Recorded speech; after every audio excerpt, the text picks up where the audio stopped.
좋은 아침입니다. 우리 찬양하시면서 아침 제풀 함께 드리시겠습니다.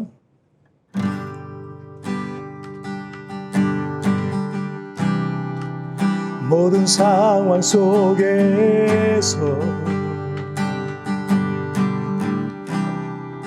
주를 찬양할지라.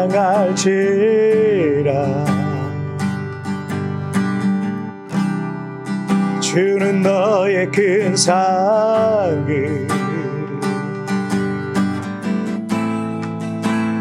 도움이시라.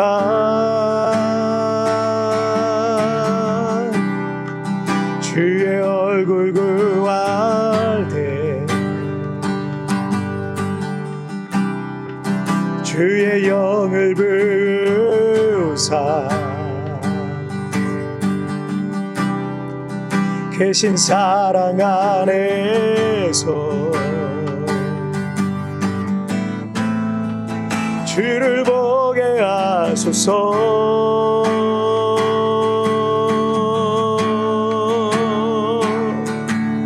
내 영혼이 확정되어 싸우니 믿음에 눈 들어 주를 바라봅니다.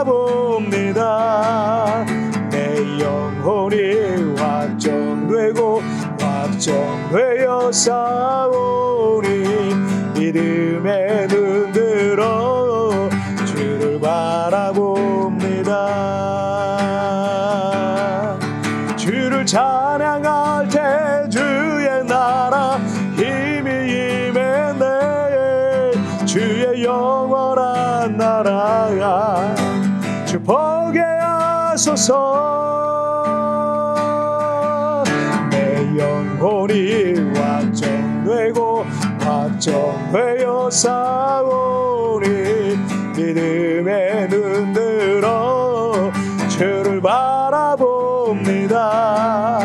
내 영혼이 확정되어 싸우니 믿음에 눈 들어 주를 바라봅니다.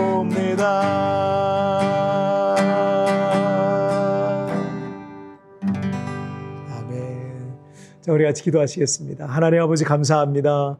오늘도 하나님 앞에 예배하며 이 하루를 시작합니다. 날마다 말씀으로 나를 가르쳐 주시고 하나님께로 더 가까이 가는 그런 삶을 살아가게 하여 주옵소서. 오늘 이 시간에도 우리 하나님 이 자리에 함께 하시고 은혜 베풀어 주실 걸 믿사오며 예수님의 이름으로 기도하옵나이다. 아멘. 오늘 우리에게 주신 하나님의 말씀은 누가복음 11장 5절부터 8절까지의 말씀 제가 봉독해 드리도록 하겠습니다. 또 이르시되 너희 중에 누가 벗이 있는데 밤중에 그에가 가서 말하기를 벗이여 떡 세 덩이를 내게 구워달라. 내 벗이 여행 중에 내게 왔으나 내가 먹일 것이 없노라 하면 그가 안에서 대답하여 이르되 나를 괴롭게 하지 말라. 문이 이미 닫혔고 아이들이 나와 함께 침실에 누웠으니 일어나 내게 줄 수가 없노라 하겠느냐. 내가 너희에게 말하노니 비록 벗됨으로 인하여서는 일어나서 주지 아니할지라도 그 간청함을 인하여 일어나 그 요구대로 주리라. 아멘. 오늘 본문은 누가복음에 기록된 기도에 관한 예수님의 위대한 두 가지 가르침 사이에 있는 비유입니다. 예수님께서는 이 정기적으로 자주 기도의 시간을 가지셨고 기도할 때마다 종종 이 제자들을 데리고 가셨습니다. 그리고 보통 이 제자들과 조금 떨어진 곳에서 홀로 기도하셨고 제자들도 그 자리에 남아서 기도했던 것으로 보입니다. 그런데 이 제자들이 보기에 예수님은 무슨 기도 제목이 그렇게 많으신지 한참을 기도하시고 또 기도하시는데 제자들은 5분, 10분 기도하고 나면 더 이상 할 기도가 없는 겁니다. 그래서 이 무엇을 어떻게 기도해야 하는지 몰라서 예수님께 주여 세례 요한이 자기 제자들에게 기도를 가르친 것 같이 우리에게도 가르쳐 주옵소서라고 이렇게 요청을 드렸고 예수님은 누가복음 11장 2절부터 4절까지 해서 주님이 가르쳐 주신 기도인 이 주기도문을 제자들에게 가르쳐 주신 겁니다. 그리고 이 주기도문을 가르쳐 주시고 바로 이어서 5절부터 8절까지 기도에 관한 비유를 하나 말씀하시는데 주기도문 중에 3절에 보면은 우리에게 날마다 일용할 양식을 주시옵고라는 우리의 필요에 대한 간구 부분이 있는데 오늘 이 비유는 그 간구와 간청에 대한 말씀을 다루고 있습니다. 자, 5절과 6절을 보시면 또 이르시되 너희 중에 누가 벗이 있는데 밤중에 그에게 가서 말하기를 벗이여 떡 세 덩이를 내게 구워달라.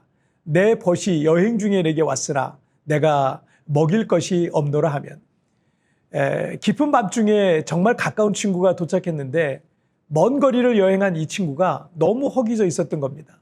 그래서 뭐라도 먹을 것을 주려고 찾아봤지만 집엔 아무것도 없었던 거예요. 그래서 옆집으로 가서 이웃에게 친한 친구가 먼 거리에서 여행해서 방금 왔는데 우리 집에 먹을 게 하나도 없으니 떡 세 덩이를 좀 구워달라라고 말한 겁니다. 낮이나 초저녁까지였다면 이런 부탁이야 이웃으로서 얼마든지 들어줄 수 있는 부탁일 겁니다. 하지만 7절을 보시면 그가 안에서 대답하여 이르되 나를 괴롭게 하지 말라. 문이 이미 닫혔고 아이들이 나와 함께 침실에 누웠으니 일어나 내게 줄 수가 없노라 하겠느냐. 나를 괴롭게 하지 말라라는 말과 같이 지금 그 이웃은요, 심하게 지금 짜증이 난 상태입니다. 막 잠들었는데 깨운 거나 마찬가지니까. 밤이 이미 깊었고 온 가족들은 모두 잠자리 들어있는 상태였는데 그 부탁을 두려주려고 일어나서 부스럭거리거나 딸그락거리면 가족들이 다 잠이 깰 수도 있는 상황이었던 겁니다. 그래서 거절했던 겁니다. 저도 중간에 잠을 깨면 잠이 잘 안 오더라고요. 너무 그러면 그날 하루가 참 힘들더라고요. 자, 그런데 8절 한번 보시죠. 내가 너희에게 말하노니 비록 벗됨으로 인하여서는 일어나서 주지 아니할지라도 그 간청함을 인하여 일어나 그 요구대로 주리라. 이미 잠자리에 있는 이웃을 깨워가며 빵 3개를 구하고 있는 것은 상식에서 벗어난 무리한 부탁이었던 거예요. 그러나 이 말도 안 되는 부탁이었지만 그 간청함으로 인하여 일어나 그 요구대로 주리라라는 거예요.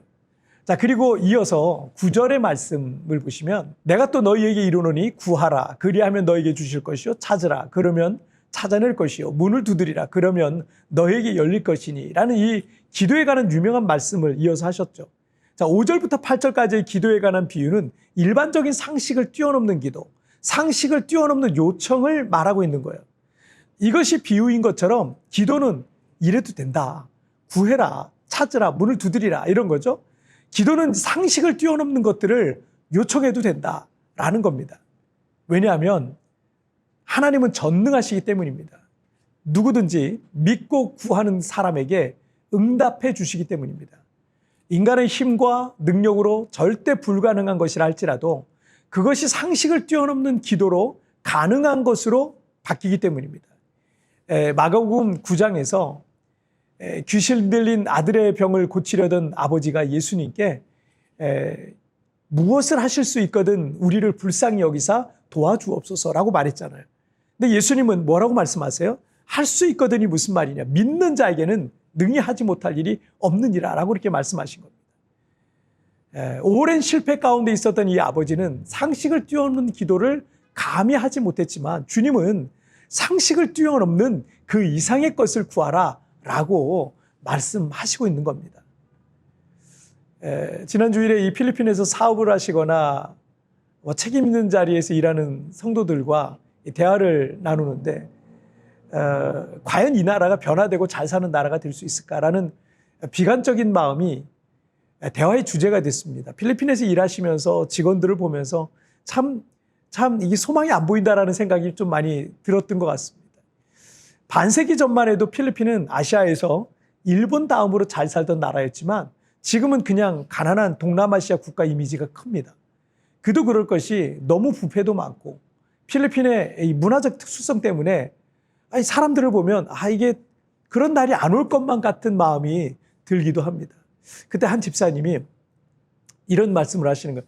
목사님, 지난 주일에 목사님 설교 중에 말씀하신 것처럼 만약에 필리핀이 복음화된다면 가능할 것 같습니다 라고 이렇게 하시는 거예요. 저도 아멘 했어요. 대한민국이 언제부터 선진국이었습니까? 사실 얼마 안 됐습니다. 우리는 필리핀보다 더 가난한 나라였고 부패한 나라였습니다. 하지만 한국교회의 성장과 함께 복음이 우리 사회 구석구석 퍼지게 되고 선한 영향력이 되면서 우리나라는 점점 더 크게 성장하고 발전해 왔던 겁니다. 그래서 저는 우리 교회가 서 있는 이 나라를 축복합니다. 그리고 그 불가능할 것 같은 것도 하나님의 복음이 퍼져나갈 때 가능한 것으로 바뀌게 될 것을 저는 믿습니다. 변화될 것 같지 않은 이 나라가 변하게 될 것을 구하는 것도 제게는 상식을 뛰어넘는 기도일 겁니다. 그리고 입을 크게 열면 채우시는 것은요, 하나님의 일이세요. 때로는 우리 자녀 문제도 내 뜻대로 안 됩니다. 그래서 항상 자녀에 대한 기도는 우리 기도에 늘 1순위로 올라와 있기도 합니다. 어떤 집사님은 정말 신실한 믿음의 집사님이세요. 아마도 그 교회에서, 한국에 계신 분인데 그 교회에서 그렇게 충성스러운 집사님도 없을 겁니다. 하지만 그 집사님이 얼마 전에 제게 문자를 하나 보내셨는데 이런 내용이에요. 목사님, 저는 교회에서 누구보다 열심히 신앙생활한다고 하지만 만약에 우리 자녀들이 믿음 생활을 제대로 하지 않는다면 저의 믿음은 제대로 된 믿음 생활이 아닌 것 같습니다. 그게 저는 두렵습니다. 라는 말씀을 하시더라고요. 집사님의 그 감정과 두려움은 저에게도 또 믿음으로 살아가고 계신 모든 성도님들도 아마도 같은 마음일 겁니다. 하지만 이 상식을 뛰어넘는 기도를 들으십시오. 자녀 문제든 생업과 기업의 문제든 여러분 미래에 관한 문제든 도저히 가능성이 없어 보이는 문제일지라도 상식을 뛰어넘는 기도를 통해서 하나님께서 일하시는 것을 보게 될 줄 믿습니다. 자, 우리 같이 기도하실까요? 살아계신 하나님 아버지 감사합니다. 오늘 주님께서 상식을 뛰어넘는 그 기도, 상식을 뛰어넘는 그 요청을 하라고 우리에게 말씀하시고 있는데 오늘 이 말씀과 같이 때로는 내 힘으로 내 능력으로 도저히 안 될 것 같고 세상의 일반적인 상황으로는 도저히 이루어질 수 없는 일이라 할지라도 상식을 뛰어넘는 기도를 드림으로 하나님이 내 삶 가운데 여전히 살아계심을 간증하는 우리 온 성도들이 되게 하여 주옵소서. 주여, 오늘 이 시간에도 주님 나를 붙잡아 주시고 내가 어디를 가든지 무엇을 하든지 누구를 만나든지 하나님 동행하여 주셔서 상식을 뛰어넘는 놀라운 역사들이 내 삶 가운데 간증되어지게 하여 주옵소서. 감사하며 예수님의 이름으로 기도하옵나이다. 아멘. 여러분, TPN에 나오는 오늘의 묵상 보시면서 개인적으로 묵상하시고요. 짧게라도 뜨겁게 기도하시면서 오늘 주님과 동행하시길 바랍니다. 여러분, 오늘도 승리하세요. 도저히 가능성이 없어 보이는 문제일지라도 상식을 뛰어넘는 기도를 통해 하나님께서 일하시는 것을 보게 될 것입니다. 나에게 상식을 뛰어넘어 기도해야 할 제목은 무엇입니까?